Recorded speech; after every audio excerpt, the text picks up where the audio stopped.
Buenas noches, profe. ¿Cómo está mi vida? ¿Cómo vamos? Bien, gracias, profe. Bueno, entré un poquito tarde porque estaba viendo una Eucaristía de los niños del colegio por Facebook, un evento. Entonces, no se ha terminado y bueno, voy a conectarme aquí rapidito, porque no fui presencial por la clase, entonces me era conectada por ahí. ¿Qué más? ¿Cómo van mis amores? ¿Cómo estás, Margarita? Bien, profe. Sabes que como un lema que tengo, mientras tengamos vida y salud, lo demás es cuento. Así es, total, así es. Totalmente de acuerdo. Bueno, ya creo que va entrando Andreita para darle inicio a la clase.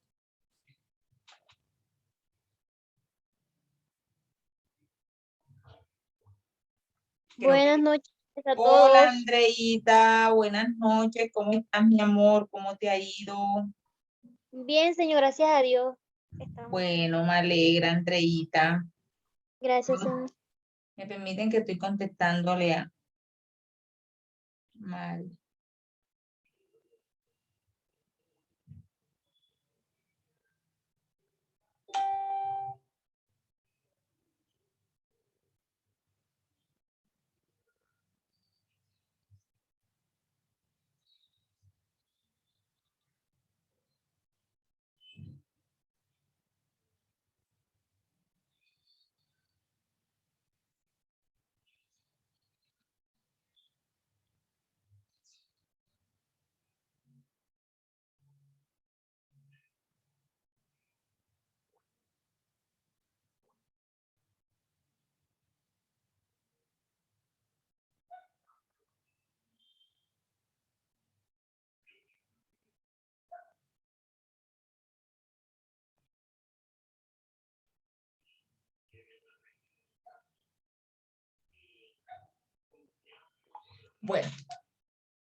Bueno, mis amores.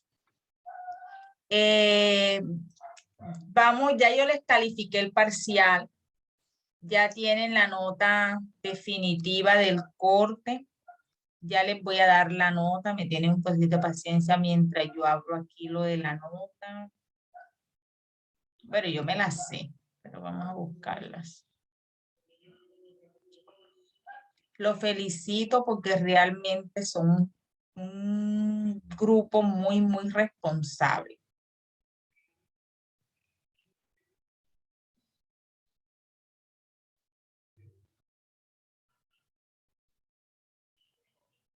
En ese momento. Bueno, espérense, yo tenía aquí abierta la página de la niña.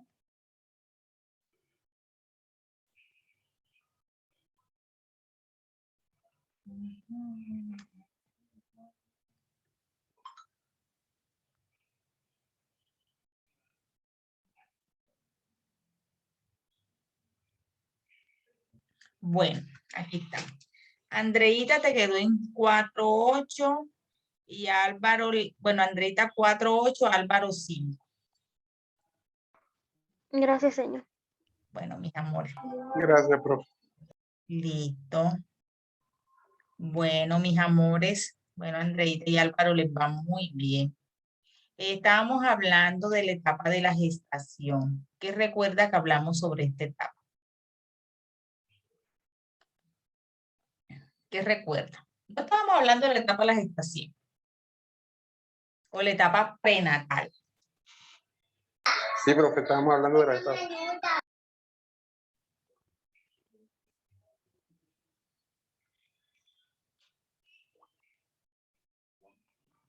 Bueno. En esta etapa prenatal vamos a hacer un recorderi de todo desde el inicio. Hablamos de la etapa prenatal, es la primera etapa del proceso evolutivo de los seres humanos. Anterior, digamos, hace que la psicología del desarrollo tuvo sus inicios en la historia, no se hablaba de la etapa prenatal, sino de la etapa de la infancia, adolescencia, adultez, vejez. Incluso el duelo tampoco se hablaba como una etapa. Pero después cuando comenzaron a hacer investigaciones de ciertos comportamientos comportamientos en los seres humanos, por lo menos una investigación que llamó mucho la atención y que realmente dio como un giro, fue una investigación que le hicieron a un grupo de gemelos, de que por lo menos esos gemelos eran educados en un contexto diferente a de pronto al de los padres. Es decir, digamos que un niño desde el proceso del embarazo de la mamá, todo lo que vivió dentro del vientre materno, digamos que fueron algunas situaciones bastante conflictivas, como de pronto un embarazo emocionalmente no deseado, digámoslo así, fue rechazado desde el vientre. Digamos que ese niño fue dado en adopción por una familia que lo protegió, le dio afecto, le dio amor, le dio todos los factores de protección para que fuera un niño emocionalmente sano. Pero resulta de que en ese estudio, el niño a través de su proceso evolutivo, cuando llega a la infancia, tiene comportamientos que son desadaptativos, rebeldía, un niño que tiene conductas desafiantes. Entonces no se explicaban de por qué ese comportamiento, si tenía unos padres que le daban todo el afecto, le daban tiempo, amor, afecto y todo. Entonces comenzaron a darse cuenta de que el niño era adoptado, bueno, los papás sabían que era adoptado y de cierta manera ellos contribuyeron para que, digamos, se entendiera que el comportamiento del niño se daba más que todo por todas las situaciones que vivió dentro del vientre materno. Ese estudio abrió como, digamos, una brecha, un camino al decir de que la vida intrauterina o la etapa prenatal es fundamental para definir el comportamiento del ser humano en las diferentes etapas. Y no únicamente en la parte emocional, sino en la parte física. Digamos que ahí, cuando el niño nace con malformación en la parte física, también se puede comprobar de que puede ser originado por alguna sustancia que la mamá pudo haber ingerido o por alguna situación que de pronto de enfermedad ocasionada por la mamá. Entonces, esto nos demuestra a nosotros que la vida intrauterina es fundamental para el proceso en las demás etapas, tanto en infancia, adolescencia, adultez y vejez. Entonces, por eso consideraron que esta etapa prenatal o la vida intrauterina es supremamente importante para definir las demás etapas. O sea, esta es como la base para tú construir o para tú poder mirar cómo es el desarrollo evolutivo en las diferentes etapas como tal. ¿Qué es la etapa prenatal? La etapa prenatal, como ya lo habíamos dicho, es el primer etapa del desarrollo y también se denomina vida intrauterina. ¿Por qué? Porque ahí dentro de ese vientre materno, desde el mismo momento que el espermatozoide fecunda el óvulo de la mujer, ya comenzamos a hablar de que hay vida. Entonces, ahí desde ese proceso se conoce como vida intrauterina, la vida dentro del vientre materno. A veces dicen personas que un niño o que el feto o que el embrión tiene que tardar un mes, 2 meses para considerarse que en el vientre materno hay vida. Eso es totalmente falso. Desde el mismo momento que el óvulo, el espermatozoide fecunda el óvulo de la mujer, ya estamos hablando de que existe una vida, un embrión, un tejido embrional se está formando. Entonces, eso tenemos que tener claro. Algo que yo no comparto es que hay mujeres que de pronto después de tener relaciones se toman una pastilla. Entonces ellos los consideran métodos anticonceptivos. Para mí no es método anticonceptivo, para mí son pastillas que producen ciertos abortos, porque desde que en cuestiones de horas ese proceso se da, ese proceso de germinación se da. Entonces ya comenzamos a hablar de que hay una vida intrauterina dentro del vientre materno que se produce desde el mismo momento de la concepción como tal. También hablamos que en esa vida intrauterina hay un desarrollo fetal.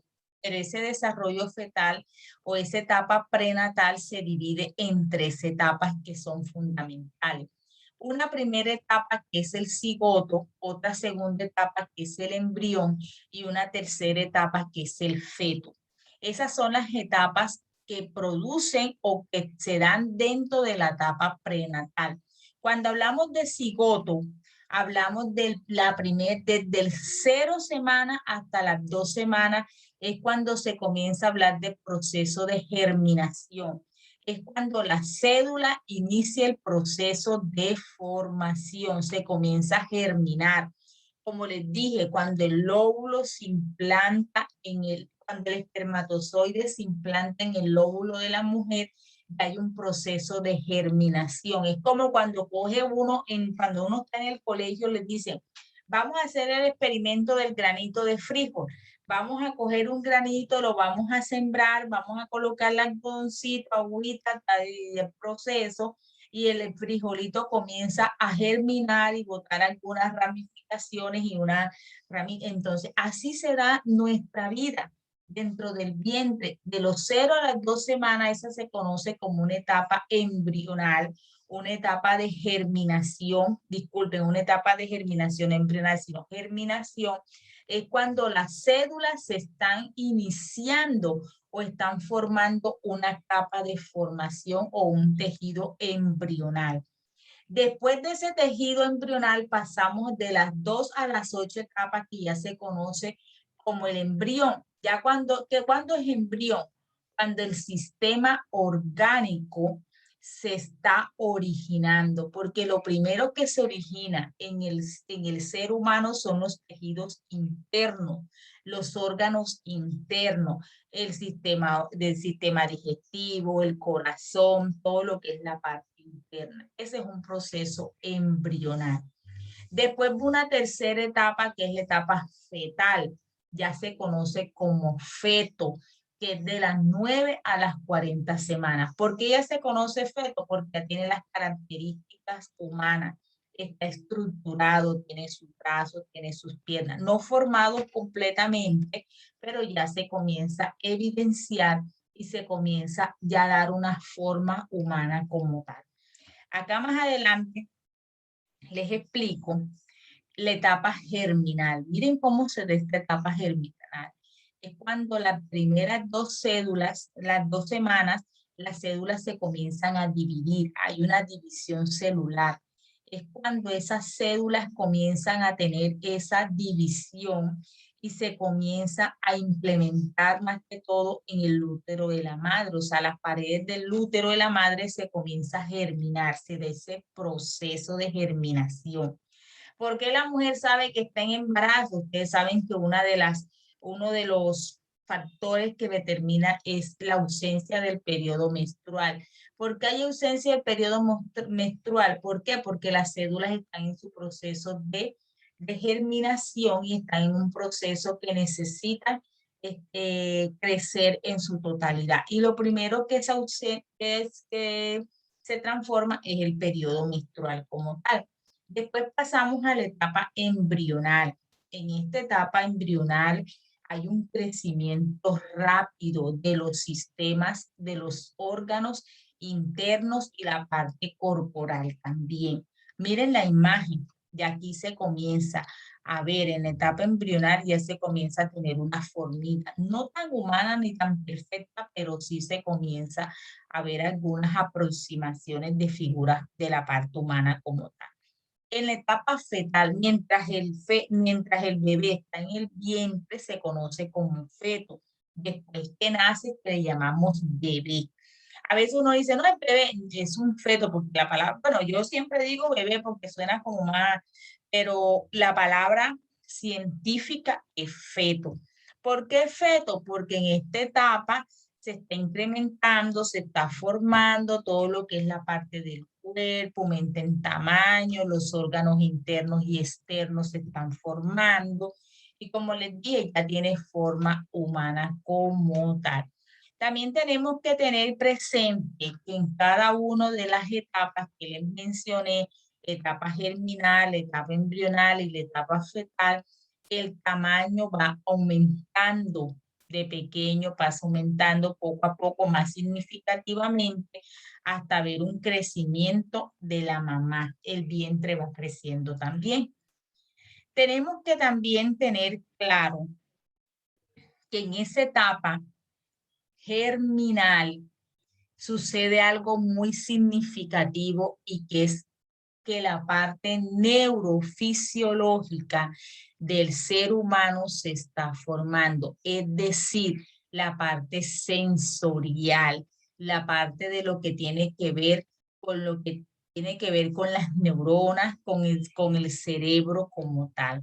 Aquí en esta etapa germinal ya hay la capacidad, o sea, el bebé ya tiene todo lo que tiene que ver con la parte de responder a un sistema sensorial, responda a los estímulos externos. También comienza a desarrollarse lo que es la parte psicosocial de ese embrión o esa parte en sí germinal, pero estamos en la parte embrional. Entonces tenemos que tener también, resaltar que el cerebro y la parte neurofisiológica del ser humano se forma dentro del vientre materno. Por eso es que, miren, analicemos los cambios físicos que se dan mes a mes. Así como la madre tiene cambios físicos en su cuerpo, el feto también tiene cambios físicos. Cada mes va teniendo un cambio significativo. Lo primero que se forma en el primer mes es el sistema nervioso. Todo lo que tiene que ver con el cerebro, todo lo que tiene que ver con las neuronas, todo lo que tiene que ver con el sistema neurofisiológico. Ese sistema es lo primero que se forma. Por eso es que nosotros, que somos la verdad es que Dios nos hizo tan perfectos, que todo lleva un proceso. Nosotros no de un momento a otro, todo es en un proceso y en cada uno de los meses sucede algo muy significativo en el desarrollo del feto como tal. Miren que en el primer mes su sistema nervioso comienza a formarse. Todo lo que es el cerebro, la parte neurofisiológica. El corazón comienza a latir, a tomar forma y a latir. Por eso es que se dice que desde el primer mes de embarazo ya hay vida. Existe una vida dentro del vientre materno. Y ya el cerebro se está formando. A veces se comete el error que hay personas que cuando están en los primeros meses y el bebé o el feto, si el bebé no es deseado, ellos quieren o ingieren bebidas, por lo menos que son que para producirse abortos, bebidas o pastillas. A veces eso no hace que la persona aborte, sino lo que hace es hacerle un daño al feto. Por eso es que a veces hay personas que nacen o hay bebés que nacen con malformaciones, con problemas neurofisiológicos, problemas cerebrales y a veces, no estoy diciendo que todas las veces se debe a que la mamá de pronto cuando estuvo embarazada ingirió cualquier sustancia que le pudo haber ocasionado algunas dificultades a ese futuro bebé. ¿Sí está quedando claro, mis hijos? Sí, señor. Sí, profe. Bueno, tenemos que tener también presente que la plasticidad cerebral, ¿qué es la plasticidad cerebral? Es la capacidad que tiene el cerebro de absorber toda la información. Por eso les decía, el bebé desde que está en el vientre materno está aprendiendo. La vida, por eso se llama vida intrauterina. Se desarrolla físicamente, se desarrolla emocionalmente ese futuro bebé. Entonces se comienza la plasticidad cerebral, es la capacidad que tiene el cerebro de absorber toda la información que tú le suministres. Por eso que ahora cuando estemos en el cuarto mes o en el sexto mes vamos a hablar de la estimulación prenatal. La estimulación prenatal es importante para que ese cerebro de ese futuro bebé tenga información que más adelante le va a ayudar cuando esté en un proceso cognitivo, cuando esté en el proceso de crecimiento en la infancia. Entonces, en el primer mes tenemos que tener claro que lo primero que se forma es el sistema nervioso. El corazón empieza a tener forma y comienza a latir. Al segundo mes comienza a formarse el cerebro. Miren que el cerebro se va formando en cada mes, se va perfeccionando. El cerebro y el corazón comienzan a latir más. Y no tanto el cerebro, también aparecen las primeras, la forma humana como tal.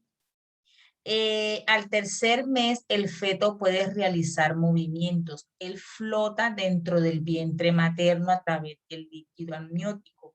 Es el que le permite o le da esa facilidad de flotar dentro del vientre.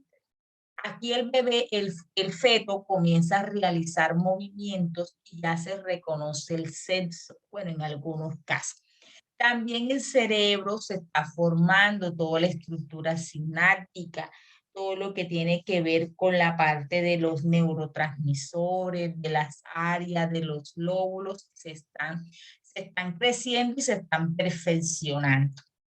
Al cuarto mes, el aparato circulatorio terminó, se está terminando. Todo lo que tiene que ver con el aparato circulatorio y el esqueleto se comienza a organizar, o sea, la estructura ósea se comienza a organizar. Por eso vemos que ya tiene figura más humana, porque ya lo que es la columna vertebral se está formando, lo que es todo lo que tiene que ver con la parte de los brazos, de las extremidades, la estructura ósea como tal, ya tiene el esqueleto como tal, ya tiene su forma. Al quinto mes, miren que el sistema nervioso termina su maduración. Cuando hablamos de maduración, hablamos de su formación como tal, porque el cerebro ya, no es que yo voy a crecer, no, eso es falso que el cerebro crece. El cerebro tiene un tamaño y ese tamaño siempre se va a conservar, tanto en hombres como en mujeres. Ahora no me acuerdo cuál es el tamaño y el peso de un cerebro, pero no es que tú eres más inteligente y tienes el cerebro más grande. Todos tenemos la misma estructura cerebral. Todos tenemos el mismo tamaño de cerebro. Lo que pasa es que algunas personas, ¿por qué tienen más habilidades? Porque de pronto fueron estimulados y ahí es donde viene la estimulación prenatal. ¿Qué es la estimulación prenatal? Cuando la madre está en estado de embarazo, como nosotros sabemos que el cerebro tiene esa capacidad de absorber la información, ¿qué es lo más ideal? Lo más ideal es que uno comience a hablarle al bebé, que uno comience a leerle cuentos, la música, los sonidos. Actualmente existen institutos o centros que hablan de estimulación prenatal, es donde le enseñan a la madre cómo estimular a ese bebé para que a ese futuro bebé para que cuando él nazca tenga las habilidades más desarrolladas que otro niño. Y está comprobado que un niño cuando es estimulado dentro del vientre materno, cuando tú le hablas, le lees cuentos, le colocas música, lo acaricias, ese niño cuando nace y está en su proceso evolutivo en la infancia, vas a darte cuenta de que tiene unas habilidades, desarrolla más habilidades que otro niño de la misma edad que no recibió estimulación. Y no porque el otro tenga menos cerebro que el otro, no, sino que como estuvo en su plasticidad cerebral y ese niño fue estimulado, ese feto fue estimulado, entonces va a tener la capacidad de absorber más rápido la información. Algo que yo les digo por experiencia, por lo menos cuando yo estaba embarazada, a mí me gustaba mucho leerle cuento a mí. Le leía cuento todas las noches, a las 7 de la noche me acostaba y le leía cuento. Y lo mismo una cajita de música. Siempre a la misma hora le leía el cuento y le colocaba la cajita de música. Desde que estaba de los 3 meses de embarazo. Antes no existían los programas de estimulación o centro. Uno sabía la estimulación porque ya yo había dado en sí la carrera lo que era la importancia de la estimulación prenatal, pero como ahora hay institutos que únicamente es para enseñar a la madre a hacer ciertas estimulaciones, en esa época no los había. Entonces, Algo muy curioso que cuando él nace, digamos, la única manera de pronto que él estaba llorando y se calmaba era que le colocara la cajita de música. Entonces yo le colocaba la música y él se quedaba calmadito. Algo que a él siempre le ha gustado, que yo le lea, desde que siempre hasta que está ahora grande con su edad, él siempre le gusta que yo le lea y él va asimilando, va, él va como que escuchándome y va entendiendo mejor. Eso es un mal hábito, pero yo lo acostumbré desde que estaba en el vientre. Cuando él fue creciendo, él siempre me decía, mami, mami, acuéstate conmigo y léeme los cuentos. Él se sabe los cuentos, tiene 17 años y aún recuerda los cuentos que yo le contaba cuando estaba pequeño, porque son los mismos que yo le leía cuando él estaba en el vientre. Y él y sin leer el libro se lo sabe de memoria. Que tú te acuerdas también, sí, sí, porque yo ya me lo trae y él estaba pequeño y aún en el vientre. Entonces yo digo, y él ha desarrollado la inteligencia auditiva porque eso fue lo que yo le enseñé en el vientre, la música, que le leía, que le hablaba, y esa inteligencia. Ustedes saben que uno tiene unos tipos de inteligencia. Él tiene esa inteligencia que es auditiva. A él le gusta mucho escuchar. Cuando él escucha, asimila, pero cuando lee él, le cuesta un poquito más asimilar. Entonces, en ese momento yo hice ese proceso nada más, pero si hubiese hecho otros procesos, como por lo menos de pronto cuando ella estuviera ya, él leyera solito y todo eso, entonces le hubiese desarrollado otras habilidades. Solamente le desarrollé esa habilidad. Entonces, otra cosa que también él, cuando yo estaba cuando yo estaba embarazada, yo lloraba mucho. Yo lloraba mucho porque para nadie es un secreto que estaba muy joven. Cuando salí embarazada de él, yo tenía solamente 20 años. Para mí fue algo que realmente estaba terminando mi carrera. Yo estaba en el último semestre, pero yo decía, Dios mío, ¿y ahora cómo voy a hacer? ¿Será que termino? Salí embarazada. Yo salí embarazada como comienzo de año, porque lo tuve en enero, entonces yo salí embarazada con o sea, me entero que estoy embarazada en enero. O sea, que yo me embaracé en noviembre. Entonces, ahora cómo le digo a mis papás, no me pagan el semestre y el último semestre. Y fue un embarazo con con muchos miedos y llorando. Entonces, bueno, después mi papá, bueno, te pago el semestre, pero te tienes que casar y yo no me quería casar. Y entonces fue llore, llore, llore, llore. Yo viví mis 9 meses llorando. Entonces sí, yo lo sí le sí, pero era como un, no sé qué me pasaba, de pronto era como que hasta aquí llegué, qué voy a hacer cuando nazca, nos toca enfrentar una, entonces son situaciones. ¿Y qué pasó?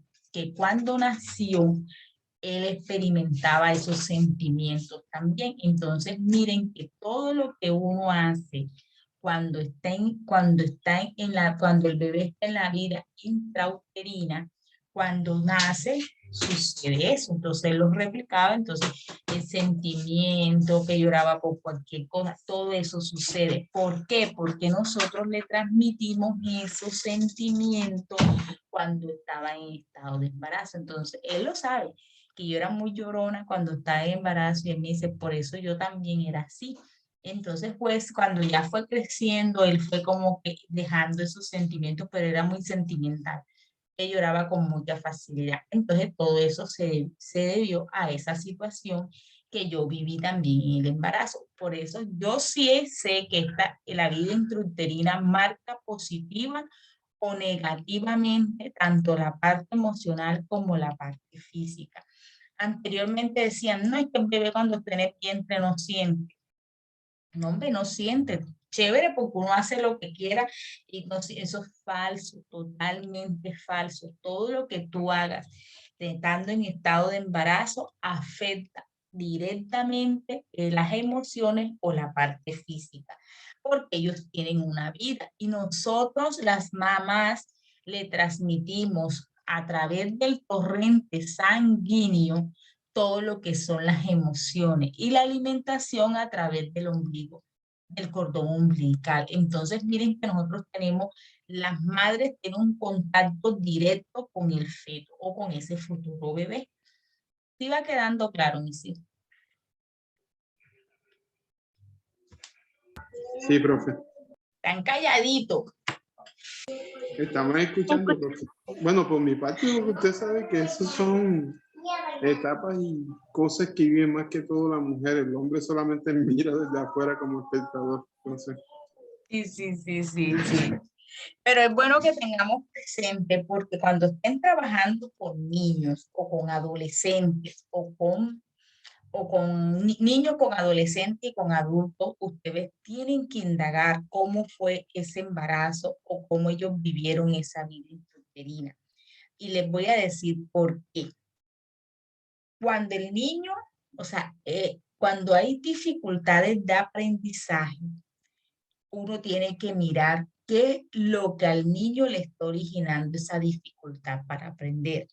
Muchas veces la dificultad para aprender radica en que el niño al momento de nacer pudo sufrir un traumatismo, es decir, nació antes de tiempo o después de tiempo. A veces el color de la piel del niño, cuando el niño o la niña nace morado, que le da hipoxia, creo que se llama, hipoxia, que cuando a falta de oxígeno en el cerebro, eso le produce un daño a nivel cerebral y más adelante se va a ver afectado el proceso de aprendizaje. Miren todo lo importante que es esto. A veces también hay estudios que cuando la madre en estado de embarazo consume sustancias psicoactivas o ingiere bebidas alcohólicas, puede originar en el niño malformaciones o puede desencadenar en el niño cuando nace el síndrome de abstinencia. ¿En qué consiste? En que el niño cuando nace llora con facilidad y las personas que están a su alrededor no saben por qué, pero es porque aún su cuerpo necesita esa sustancia que la madre le suministraba cuando él estaba en la vida intrauterina. Yo me leí un documento que decía de un niño que la mamá consumía sustancias psicoactivas y cuando ese niño nació en la clínica, los médicos le diagnosticaron síndrome de abstinencia porque la madre era consumidora. Y como ya él nació y no le, y ajá, si nació y no le iban a suministrar drogas, lógico que no. Y entonces lo que hacía era llorar porque él necesitaba esa sustancia. Al niño le hicieron un proceso también de desintoxicación igual que la madre para que él pudiera tener una vida normal. Incluso tuvo una niñez normal, pero cuando entra a la adolescencia, esos niños tienen gran probabilidad o gran factor de riesgo de consumir sustancias psicoactivas. De hecho, yo tengo una experiencia también personal de una amiga que ella cuando el papá del niño, el niño tiene 17 años, de la misma edad de mi hijo, y los niños son contemporáneos. Ella fue madre soltera, ella tuvo sus relaciones con esa persona, su novio, y ella sabía que esa persona consumía sustancias psicoactivas. Pero cuando uno está joven, uno no ve eso, las consecuencias que puede traer eso. Ella sabía y ella me confesó de que ella, y ahora se lo estoy diciendo, pero como ustedes no la conocen, puedo hablar abiertamente. Me confesó de que cuando ella tuvo relaciones, él estaba bajo las sustancias psicoactivas, estaba bajo el consumo de drogas. Entonces, ella no quiso quedar en embarazo. Pero bueno, quedó en embarazo, tuvo al bebé, ella se alejó de él, porque ella sabía que el riesgo que de pronto el niño corría al lado del papá, que no quería que viera ese ejemplo, que tal cosa, listo, bien. Ella se alejó completamente de él. Pero miren lo que es la parte genética, no sé, yo considero que más que todo el niño siempre desde muy pequeño tuvo comportamientos como ansiosos. Él era muy inquieto, nunca se mantenía como en un sitio, se comía las uñas.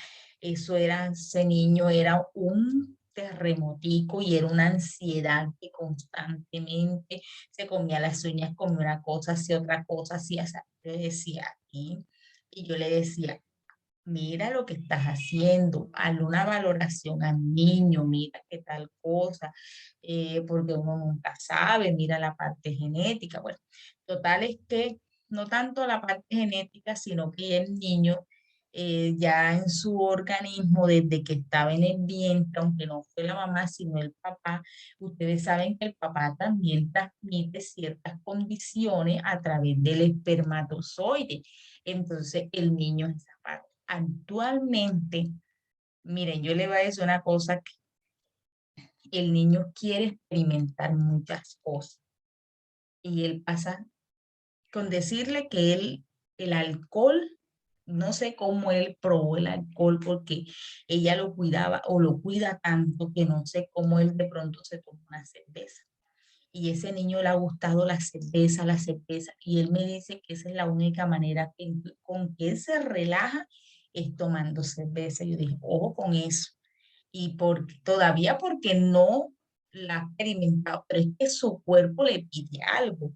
Y él siempre fue muy inquieto. Entonces yo hablando con ella le decía, hay que buscarle ayuda, porque realmente tú tienes que buscar una persona especialista. Incluso eso hay especialistas en desintoxicación, no sé, y que busques una ayuda para que el niño de pronto su cuerpo no le esté pidiendo cosas que de pronto hay una necesidad orgánica. Entonces, todo eso se debe a eso, a esos factores. Entonces, uno, por eso les repito, cuando está en estado la vida intrauterina, todo lo que hagas, todo lo que ingieras, se lo transmites directamente a ese feto. Entonces, me adelanto un poquito el tema que sí. ¿Sí va quedando claro? Sí, señora, es que de todas formas, como usted decía, también va todo en el proceso que llevamos con nuestros niños, el cuidado, la atención, el estar siempre, siempre, siempre, no de pronto no sobreproteger, pero Ujú. sí tenderle esa mano cuando haya necesidades de ayudarle. Sí, de hecho el feto hay que protegerlo desde que está en el vientre materno. Muy, pero muy importante, físicamente y emocionalmente. Bueno, bien, Álvaro, gracias. Ya me extrañaba tu participación. De nada, profe. Bueno, a los 6 meses sucede algo en la parte física del feto, que es los bronquios y los pulmones están casi maduros. Es decir, hay un proceso de maduración. Ustedes saben que los pulmones aquí no comienzan a latir por sí, los pulmones no comienzan a funcionar por sí solos, sino que hay un proceso madurativo.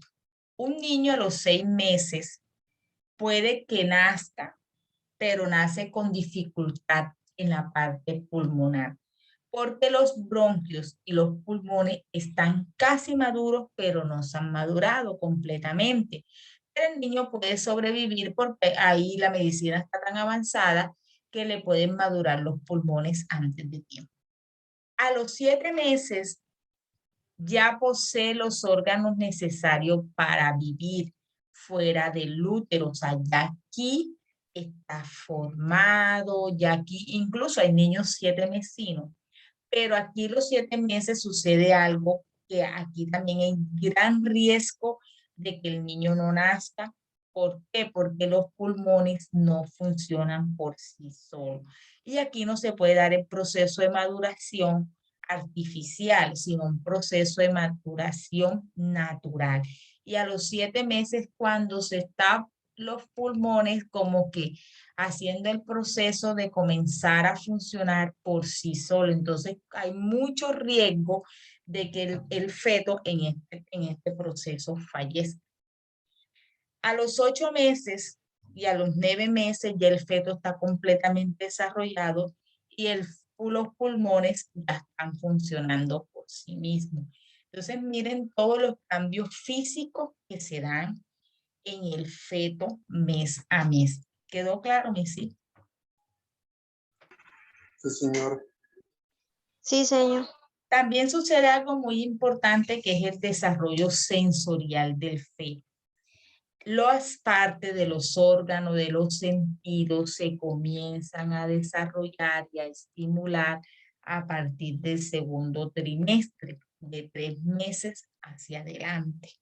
Aquí ya viene la parte sensitiva, que es de gran importancia